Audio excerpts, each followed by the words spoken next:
الحمد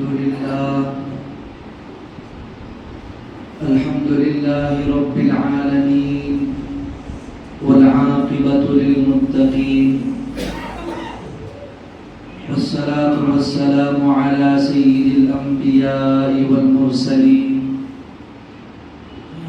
محمد وآله وأصحابه أجمعين. أما بعد فأعوذ بالله من الشيطان الرجيم. بسم الله الرحمن الرحيم. يا أيها الذين آمنوا ادخلوا في السلم كافة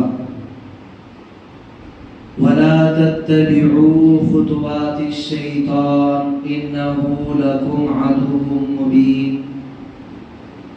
صدق الله العظيم. قال النبي صلى الله عليه وسلم الدين يسر أو كما قال عليه الصلاة والسلام. محترم قابل قدر سامعین کرام، اللہ کے نیک اور صالح بندوں، گزشتہ 3 جمعات سے اسی آیت پر گفتگو چل رہی ہے. یہ 4تھی جمعہ ہے. یا ایھا الذین آمنوا ادخلوا فی السلم کافہ، اے ایمان والو پورے کے پورے اسلام کے اندر داخل ہو جاؤ. انشاءاللہ آج ہم اس آیت پر گفتگو مکمل کریں گے. دعا کریں اللہ تعالیٰ صحیح بات کہنے اور ہم سب کو عمل کی توفیق عطا فرمائے. سب سے پہلی بات یہ ہے، اللہ تبارک و تعالیٰ نے انسانوں کو اس دنیا میں بھیجا اپنی عبادت کے لیے، اور عبادت کے اندر حسن ہونا چاہیے، خوبصورتی ہونا چاہیے. یعنی اس کا مطلب اخلاص ہونا. آپ دیکھیں دنیا کے اندر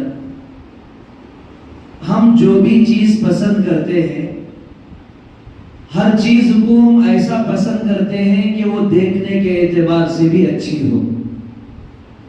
مکان کو ہم پسند کرتے ہیں اور دیکھتے ہیں کہ یہ مکان ظاہری اعتبار سے کتنا خوبصورت ہے. چاہے سواری ہو، چاہے دنیا کی کوئی بھی چیز ہو، ہم دیکھتے ہیں کہ اس کے اندر کتنی خوبصورتی ہے. سواری ہو یا کھانا ہو، کھانے میں بھی اچھی چیزوں کو ہم پسند کرتے ہیں. جب ہم کھائیں تو اس کھانے کے اندر ذائقہ اچھا ہونا چاہیے، کھانا مزیدار ہونا چاہیے.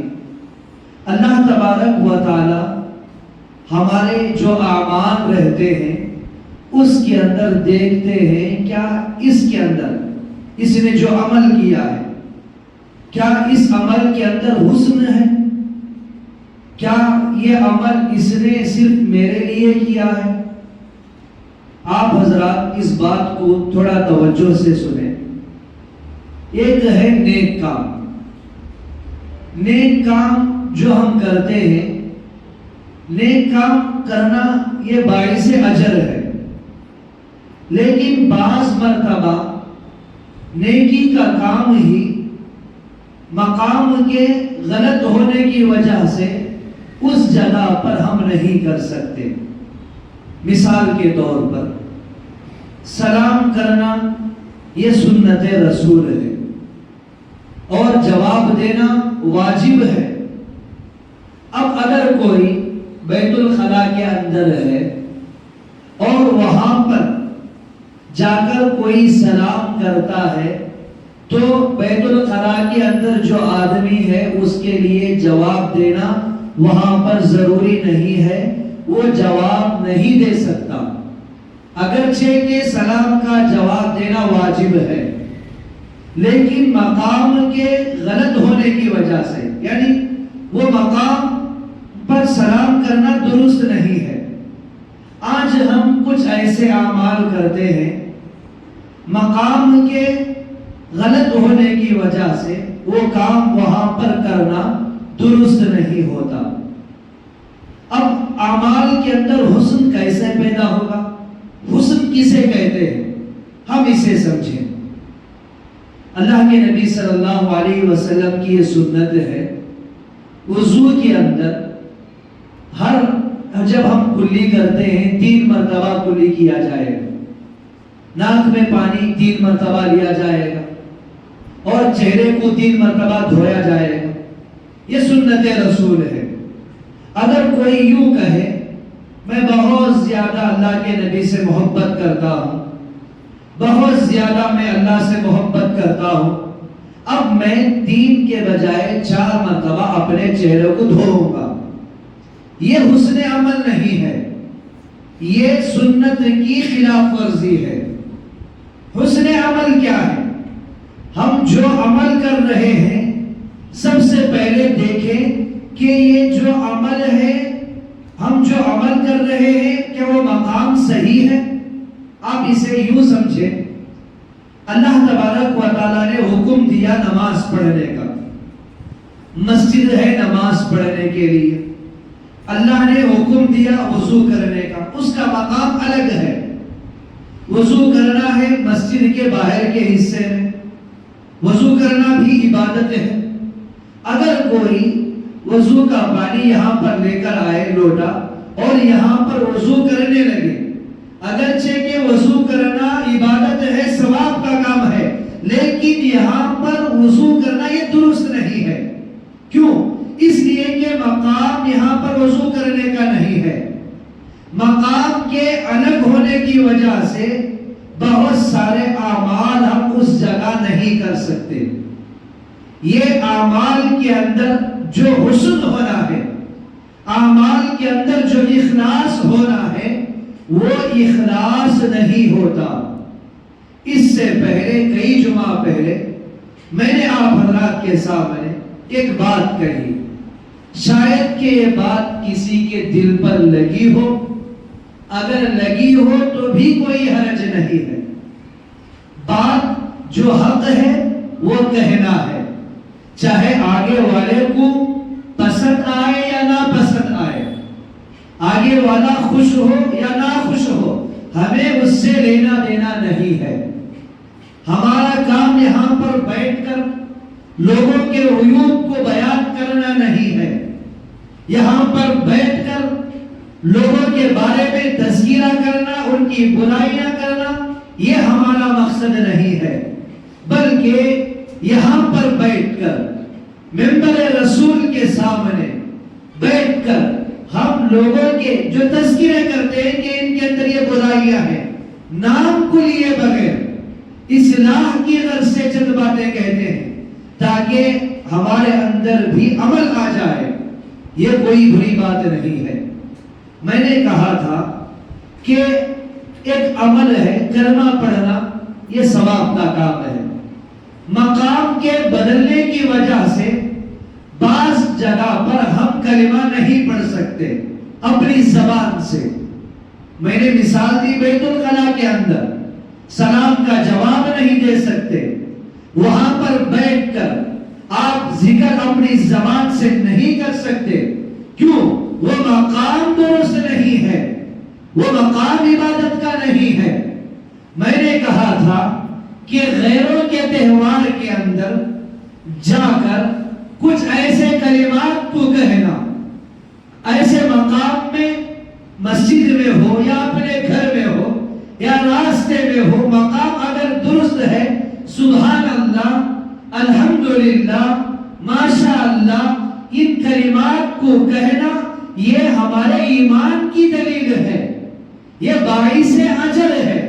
لیکن یہی کلمات غیروں کے تہوار میں جا کر ان کے تہوار کی خوبصورتی کو دیکھ کر ان کے تہوار میں شریک ہو کر اللہ کے نام کو لینا اور یہ کہنا ماشاء اللہ، الحمدللہ، اللہ کے لیے ہیں، اگرچہ کہ یہ باعث ثواب کلمات ہے لیکن مقام و درست نہیں ہے۔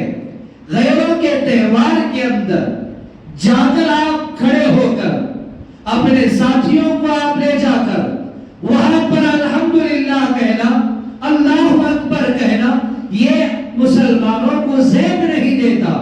کیوں؟ ہم مسلمان ہیں۔ مسلمان کی شان کیا ہے؟ مسلمان کا مرتبہ کیا ہے؟ اسے کون سے اعمال کہاں پر کرنا چاہیے اور کون سے اعمال کس جگہ پر کرنا چاہیے، یہ بات ہمیں اچھی طرح سمجھنے کی ضرورت ہے۔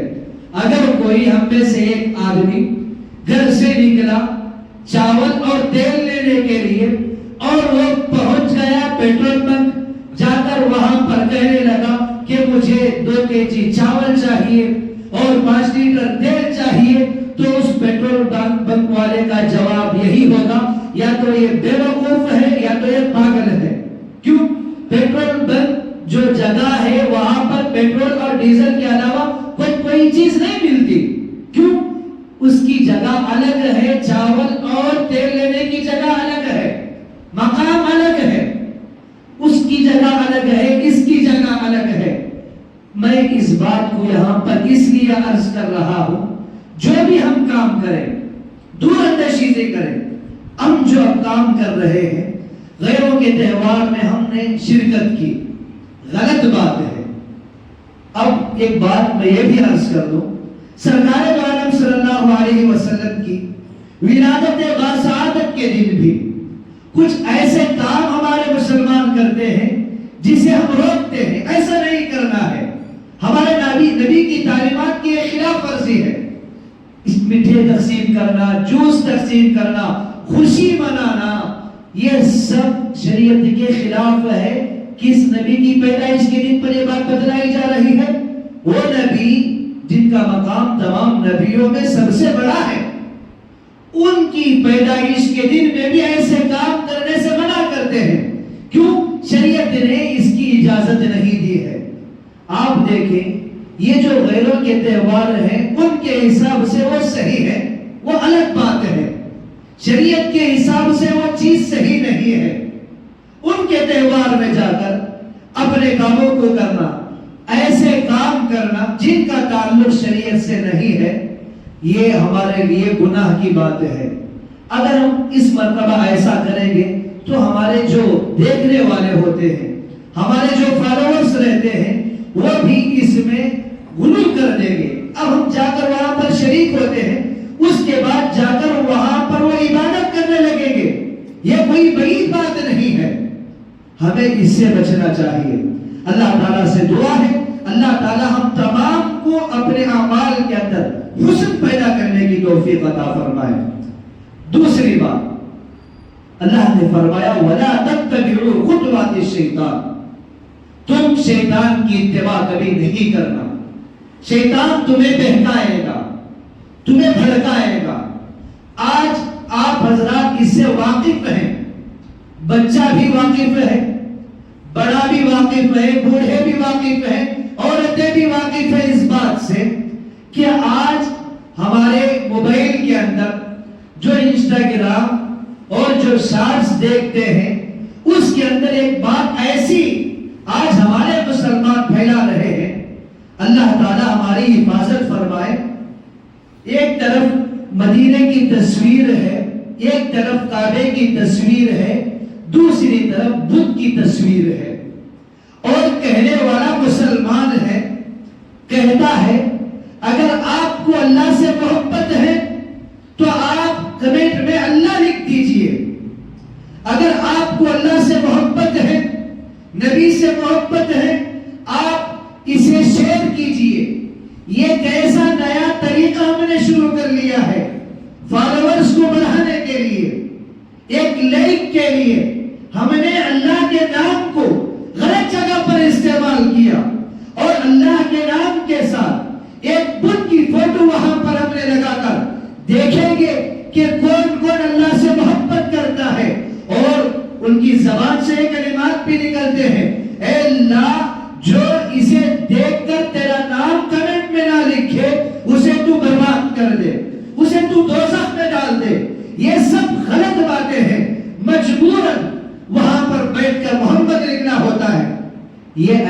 نہیں کرنا ہے، یہ غلط چیزیں ہیں۔ اگر آپ کو اپنی ماں سے محبت ہے، ارے ہمیں ماں سے محبت ہے، کمنٹ میں لکھنے کی ضرورت نہیں ہے۔ ہمیں اللہ سے محبت ہے، یہاں پر کمنٹ میں لکھنے کی ضرورت نہیں ہے، واجب نہیں ہے، فرض نہیں ہے۔ کیوں ہم ایک ہمارے نام کو بڑھانے کے لیے، اپنے فالوورز کو بڑھانے کے لیے ایک غلط راستے کو ہم نے اختیار کیا اور وہاں پر ہم نے اللہ کے نام کو استعمال کیا؟ ہمیں شرم آنا چاہیے۔ اگر کوئی ایسا کر رہا ہے، اگر وہ ہمارے آس پاس ہے تو اسے سمجھائیں یہ غلط چیز ہے۔ ہم نے یہ جو چیز شروع کی ہے، آگے چل کر لوگ اسے فرض سمجھ لیں گے کہ ہاں اگر کوئی یہ کہتا ہے کہ کمنٹ میں اللہ لکھنا ہے، اللہ لکھنا فرض ہے، بدعت اسی طرح شروع ہوتی ہے۔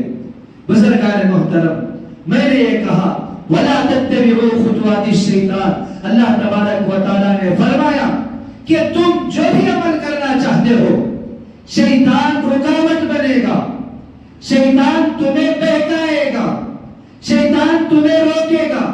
تمہارے اعمال کے اندر جو حسن ہونا ہے، اس کے اندر وہ ایسی ایسی چیزوں کو لائے گا جس کے اندر دکھلایا مقصود ہوگا، جس کے اندر بڑائی مقصود ہوگی۔ وہ عمل ایسا ہوگا جس کے اندر دکھلاوا ہو، وہ عمل قبول ہونے والا نہیں ہے۔ آخر میں محدثین نے ایک بات کا ذکر فرمایا کہ اللہ تبارک و تعالیٰ کے یہاں بڑے بڑی نمازیں جو پڑھتا ہے، لمبی لمبی عبادتیں کرتا ہے، ذکر و اذکار کرتا ہے، اگر اس کے اندر اخلاص نہیں ہے وہ قبول نہیں ہے۔ اگر اخلاص ہے، چھوٹا عمل بھی اللہ کے یہاں قبول ہو جاتا ہے۔ مثال انہوں نے یہ لکھی ہے، ایک آدمی تھا، جنگل سے گزر رہا تھا، اسے پیاس لگی، اس نے دیکھا کہ وہاں پر ایک کنواں ہے اور اس کنویں میں ڈور رسی نہیں ہے، کچا کنواں تھا، اور وہ اپنے جوتے اس نے اتارے، وہ موزے بھی پہنا ہوا تھا، اسے اس نے نکالا اور اس کنویں کے اندر وہ داخل ہو گیا۔ پھر جب وہ وہاں پر گیا، پانی پیا، اپنی پیاس بجھائی، باہر آیا، اس نے دیکھا کہ ایک کتا ہے جو گیلی مٹی چاٹ رہا ہے۔ اس نے دیکھا کہ اب میں بھی پیاس کی شدت بھگت چکا ہوں، اب اس کتے کو بھی پیاس لگی ہے، چلو میں اسے پانی پلا دیتا ہوں۔ وہ فوراً اس کنویں میں چلا گیا، اپنے موزے میں اس نے پانی بھرا اور اوپر آیا، کتے کو پانی پلا دیا۔ اس کا یہ عمل اللہ تعالیٰ کو اتنا زیادہ پسند آیا، اس عمل کی وجہ سے اللہ نے اس کی مغفرت فرما دی۔ بزرگان محترم، عمل بڑا ہونا یہ ضروری نہیں ہے، بلکہ عمل کے اندر حسن ہونا، عمل کے اندر اخلاص ہونا یہ ضروری ہے۔ شیطان یہ ہمیں کرنے نہیں دیتا۔ میں ایک بات یہ بھی عرض کر دوں، شیخ سعدی رحمت اللہ علیہ یہ وقت کے بہت بڑے ولی تھے، یہ اور ان کے صاحبزادے ایک مرتبہ کسی کے یہاں دعوت میں پہنچے، جا کر انہوں نے کھانا کھایا، بہت دور دراز سے لوگ آئے ہوئے تھے، لوگوں نے کھانا کھایا، پھر آرام کے لیے چلے گئے اور وہ سو گئے۔ شیخ سعدی رحمت اللہ علیہ اور ان کے صاحبزادے دونوں نماز میں کھڑے ہو گئے، نماز پڑھ رہے ہیں، دیر تک نماز پڑھ رہے ہیں۔ پھر تھوڑی دیر کے بعد جب وہ نماز سے فارغ ہوئے، ذکر میں بیٹھنا چاہتے تھے، تو شیخ سعدی رحمت اللہ علیہ کے بیٹے نے کہا باپ سے، اے ابو جان، یہ کیسے لوگ ہیں، اللہ نے انہیں کھلایا، بہترین کھانا انہوں نے کھایا، کھانے کے بعد فرض نماز تو انہوں نے ادا کی، لیکن انہوں نے نوافل کی پابندی نہیں کی، نوافل پڑھے بغیر، اللہ کا ذکر کیے بغیر یہ سو گئے، یہ کیسے بدبخت لوگ ہیں۔ تو شیخ سعدی رحمت اللہ علیہ نے کہا، اے بیٹا، بہتر یہ تھا کہ تو نماز کو چھوڑ کر سو جاتا، اس لیے کہ تو ان کا اپنا ذکر کرتا،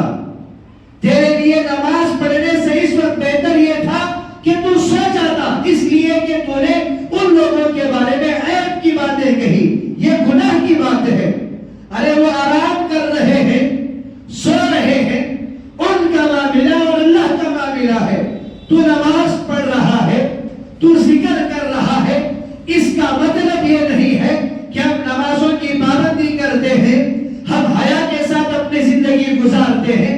میں اس واقعے سے ایک سبق آپ حضرات کے سامنے عرض کرنا چاہتا ہوں۔ ہم یہ چاہتے ہیں، ہمارے دل کے اندر اگر یہ بات آ گئی کہ ارے ہم دعوت و تبلیغ میں جاتے ہیں، ہم گشتوں میں جاتے ہیں، ہم نمازوں کی پابندی کرتے ہیں، ہمارے ہاتھوں میں تسبیح ہوتی ہے، ہمارے چہرے پر داڑھی ہے، ہمارے سروں پر ٹوپی ہوتی ہے، اور ہماری زبان سے ہمیشہ اللہ اور اس کے رسول کی باتیں لوگ سنتے ہیں، ہم لوگوں کو سمجھاتے ہیں۔ اس کا مطلب یہ نہیں ہے کہ ہم نیک ہیں تو ہم لوگوں کے عیوب کو بیان کرتے پھرے۔ ہم نمازی ہیں تو ہمارا اور اللہ کے درمیان کا معاملہ ہے، ہم ذکر و اذکار کرتے ہیں، ہمارا اور اللہ کے درمیان کا معاملہ ہے۔ اگر کوئی گنہگار ہے، ہمیں حق یہ نہیں ہے کہ ہم اس کے گناہ کو، ہم اس کے عیب کو لوگوں کے سامنے بتلاتے پھرے۔ ارے وہ اس طرح گنہگار ہے، اس کی بیٹی اس طرح بدچلن ہے، اس کی بیٹی کا چکر فلاں کے بیٹے کے ساتھ چل رہا ہے، اور اس کی بیٹی اتنی غلط حرکتیں کرتی ہے، اس کا باپ بڑا چھوٹا ہے، اور وہ جو تجارت کرتا ہے وہ تجارت غلط ہے۔ اس طرح کی باتیں لوگوں کے سامنے بیان کرنا، اسی کو کہتے ہیں عیب نکالنا۔ اس کی دوسری بات ہے، اسی کو کہتے ہیں غیبت کرنا۔ شیخ سعدی رحمت اللہ علیہ نے کہا، بیٹے ساری رات تو عبادت کر لے، ساری رات تو ذکر و اذکار کر لے، لیکن تیرے دل کے اندر گھمنڈ نہیں آنا چاہیے، تیرے دل کے اندر فخر نہیں آنا چاہیے۔ میں نمازی ہوں، فجر کی نماز میں جماعت کے ساتھ پڑھتا ہوں، وہ اپنے گھر میں سو رہا ہے۔ اگر اصلاح کرنا ہے تو اکیلے میں چاہیے، جماعت کی شکل میں چاہیے، اور اس کی اصلاح کیجئے۔ یہ اصلاح کا صحیح طریقہ ہے۔ اس کی اصلاح کا صحیح طریقے کو اختیار کیے بغیر اس کی برائی کرنا، لوگوں کے سامنے اس کے عیبوں کو بتلانا، یہ گناہ کبیرہ ہے۔ ایسی چیزیں ہمارے اندر نہیں ہونا ہے، یہ حسن عمل ہے۔ آپ آگے چلیں، اللہ کے نبی صلی اللہ علیہ وسلم نے فرمایا کہ آپ ایسے ساتھیوں کو دوست بنائیں جو ہمیشہ سچ بولے، جو کبھی جھوٹ نہ بولے۔ یہ حسن عمل ہے۔ ہم نماز کے لیے آ رہے ہیں، حسن عمل کیا ہے کہ نماز کے لیے آتے ہوئے اپنے دوست و احباب کو بھی ساتھ لے کر آنا، یہ حسن عمل ہے۔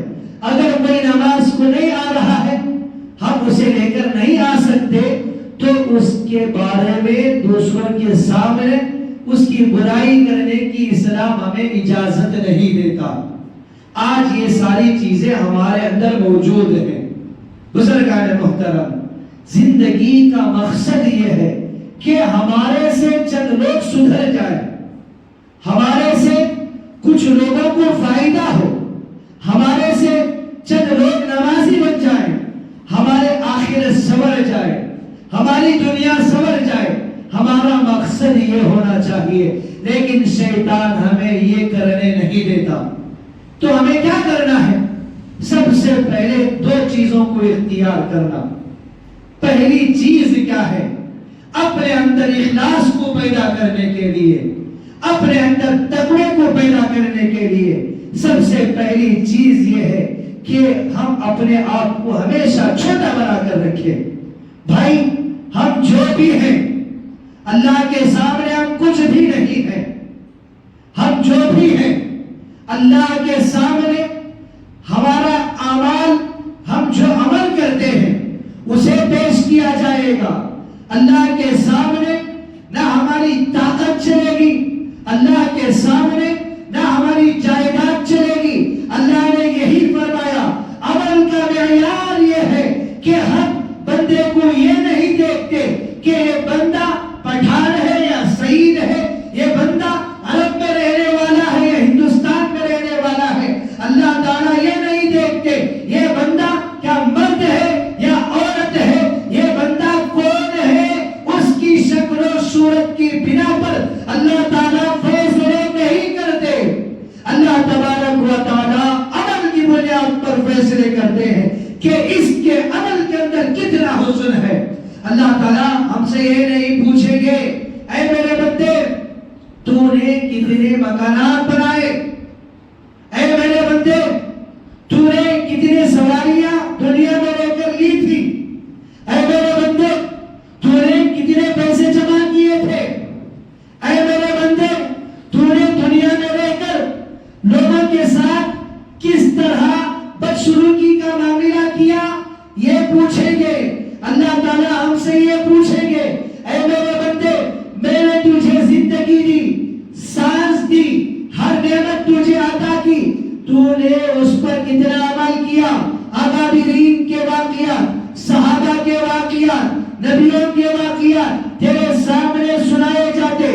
اکابرین کا تذکرے سے ایک بات مجھے یاد آئی، ایک بہت بڑے بزرگ تھے، انہوں نے اپنے دل میں خیال کیا، نفسا اپنے دل میں ایک خیال آیا کہ میں آج بیگن کا سالن مجھے کھانا ہے۔ ان کا دل انہیں کہہ رہا ہے آج مجھے بیگن کا سالن کھانا ہے۔ انہوں نے یہ شرط رکھ لی اپنے دل کے اندر، میں بیگن کا سالن اسی وقت کھاؤں گا جب میں ساری رات عبادت کر لوں۔ انہوں نے ایک شرط رکھ لی اپنے دل کے اندر، ساری رات انہوں نے عبادت کی، دوسرے دن انہوں نے اس سالن کو نہیں کھایا۔ اسی طرح کتابوں کے اندر یہ بات انہی الفاظ کے ساتھ لکھی ہوئی ہے، 40 سال تک انہوں نے اسی طرح عبادت میں رات گزاری، 40 سال تک انہوں نے اس سالن کو نہیں کھایا، یہاں تک کہ اللہ تبارک و تعالیٰ کی طرف سے یہ بات پہنچی اے میرے بندے تو مجھ سے کتنی محبت کرتا ہے، اے میرے بندے یہ جو سالن ہے اور یہ تو نے جو شرط رکھی ہے، یہ جو سالن ہے یہ حلال ہے، تو اسے استعمال کر سکتا ہے۔ یہاں پر اس بات کو بتانے کا مقصد یہ ہے کہ ہر چیز جو ہمارے دل میں آئے اسے کرنا ضروری نہیں ہے، بلکہ اپنے نفس کو بھی مارنا ہے، اپنے نفس کو مارنا سیکھے، اور دل میں جو بھی باتیں آئے ہم اس پر عمل کر دیتے ہیں، چاہے وہ چیز غلط ہو چاہے وہ چیز گناہ کی ہو ہم اسے کر دیتے ہیں۔ ہمارے بزرگان دین کے واقعات سے یہ بات ہمیں ملتی ہے کہ وہ اپنی زندگی کے لمحات کس طرح صرف کرتے تھے۔ ایک اور بزرگ حضرت ذوالنون مصری رحمت اللہ علیہ، انہوں نے ایک مرتبہ گوشت کھانے کا ان کا ارادہ ہوا، اپنے دل میں انہوں نے ارادہ کیا کہ میں اتنی 1000 رکعتیں پڑھنے کے بعد گوشت کھاؤں گا۔ کتنی 1000 رکعتیں اس کا تذکرہ نہیں ہے، بلکہ وہاں پر یہ بات لکھی ہوئی ہے اتنی 1000 رکعتیں، ہو سکتا ہے 5000، ہو سکتا ہے 10,000، 10,000 5,000 2,000 رکعتیں پڑھنے کے بعد میں گوشت کھاؤں گا، تب تک میں گوشت کو ہاتھ نہیں لگاؤں گا۔ انہوں نے ایسا کیا، جب انہوں نے اس تعداد کو انہوں نے مکمل کر لیا تو اللہ تبارک و تعالیٰ کی طرف سے ایک بہت بڑے مالدار کو یہ خواب دکھلایا گیا۔ خواب کے اندر میرے اور آپ کے آقا جناب محمد رسول اللہ صلی اللہ علیہ وسلم آئے، اللہ کے نبی نے فرمایا یہاں پر اللہ کا ایک بندہ ہے جو اللہ سے محبت کرتا ہے، اللہ کے نبی سے محبت کرتا ہے، آپ کے گھر کے اندر آج عمدہ کھانا بنا ہوا ہے، گوشت بنا ہوا ہے، آپ اسے اپنے گھر میں دعوت کو بلائیے اور اسے کھلائیے۔ بزرگان محترم یہ دو چیزیں، ایک میں نے ایک بات کہی کہ پہلی جو بات ہے انہوں نے کیا کہا کہ میں اس وقت تک اس سالن کو نہیں کھاؤں گا جب تک میں پوری رات عبادت نہ کر لوں۔ 40 سال تک انہوں نے عبادت میں اپنی زندگی گزاری، ہمارے لیے سبق ہے۔ اور حضرت ذوالنون مصری رحمت اللہ علیہ انہوں نے کئی 1000 رکعتوں کا وعدہ کیا کہ میں ان رکعتوں کو پڑھنے کے بعد میں گوشت کو ہاتھ لگاؤں گا۔ گوشت کھانا یہ حلال چیز ہے، سالن کھانا یہ حلال چیز ہے، حلال چیزوں کو اختیار کرنے میں بھی وہ اپنے نفس کو روکتے تھے کہ اے نفس تو سنبھل جا، اے نفس تو رک جا، تجھے خواہشات کا اڈا نہیں بننا ہے، تجھے اپنے آپ کو قابو میں رکھنا ہے۔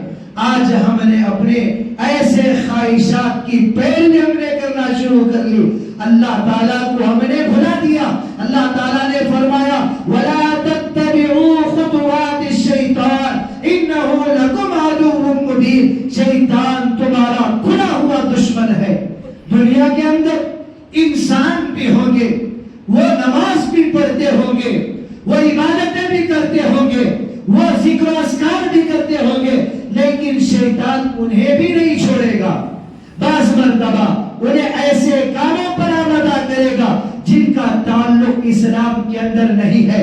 ہمیں اس بات کا خیال رکھنا ہے۔ مفسرین نے اس آیت کی ضمن میں فرمایا یا ایھا الذین آمنوا ادخلوا فی السلم کافہ۔ 4 جمعات سے میں اسی آیت پر گفتگو کر رہا ہوں۔ اگر رمضان بھی آ جائے تو اس آیت پر گفتگو مکمل نہیں ہو سکتی۔ ایک ایک لفظ کی تشریح، ایک ایک لفظ کا مطلب ہم آپ کے سامنے بیان کرتے بیٹھ جائیں، 1 سال 2 سال گزر جائیں گے لیکن باتیں ختم نہیں ہوگی۔ میں مختصر طور پر پہلی جمعہ کے اندر میں نے آپ حضرات کے سامنے اس آیت کے ضمن میں پردے کے متعلق باتیں کہی۔ دوسری جمعہ کے اندر میں نے آپ حضرات کے سامنے ایک صحابیہ کا واقعہ تذکرہ کیا جس کے اندر حضرت عمر رضی اللہ عنہ کے دور خلافت میں بیٹی نے ماں سے جو باتیں کہی تھی، گزشتہ جمعہ اس آیت پر گفتگو ہوئی تھی، اس روایت پر گفتگو ہوئی اور ساری گفتگو اسی پر ختم ہوئی کہ ہمارے اندر اللہ کا ڈر ہونا ہے۔ اللہ کا ڈر ہونے کے لیے ہم مکمل اسلام کے اندر داخل ہونا ہے۔ اور آج کی جمعہ کے اندر میں نے آپ حضرات کے سامنے شروع سے لے کر آخر تک ایک ہی بات کہی کہ ہمارے عمل کے اندر حسن ہونا چاہیے، ہمارے عمل کے اندر خوبصورتی ہونا چاہیے، اور وہ عمل جو ہم کر رہے ہیں مقام دیکھنا چاہیے کہ ہم جو عمل کر رہے ہیں کہ یہ مقام صحیح ہے، کہ یہ مقام جو ہم کر رہے ہیں اللہ تبارک و تعالیٰ کو یہ عمل اس مقام میں کرتے ہوئے کہ اللہ تعالیٰ اس عمل کو دیکھ کر خوش ہوں گے، یہ عمل دیکھ کر ہمیں کرنا ہے۔ اس کے لیے میں نے مثال بھی دی، غیروں کے تہوار میں جا کر ہمیں اس طرح کے کام نہیں کرنا ہے۔ آخر میں نے جو بات کہی، ہمارے جو اوقات ہیں ان اوقات کو صحیح چیزوں میں لگائیں۔ بزرگان دین اپنے لمحاتوں کو کس طرح گزارتے تھے، اور ایک بات میں نے آج کہی کہ عیب نہیں نکالنا ہے۔ لاکھ ہم عبادتیں کر لیں، اگر لوگوں کے عیب نکالتے پھریں گے تو ہماری عبادتیں بیکار ہو جائیں گی۔ ہم نمازیں پڑھتے رہے، دوسروں کو انگلی دکھاتے رہے، ہم نمازیں پڑھتے رہے، دوسروں کے بارے میں غیبتیں کرتے رہے، ہماری عبادت کے اندر اخلاص کیسے پیدا ہوگا؟ ہماری عبادت کے اندر حسن کیسا پیدا ہوگا؟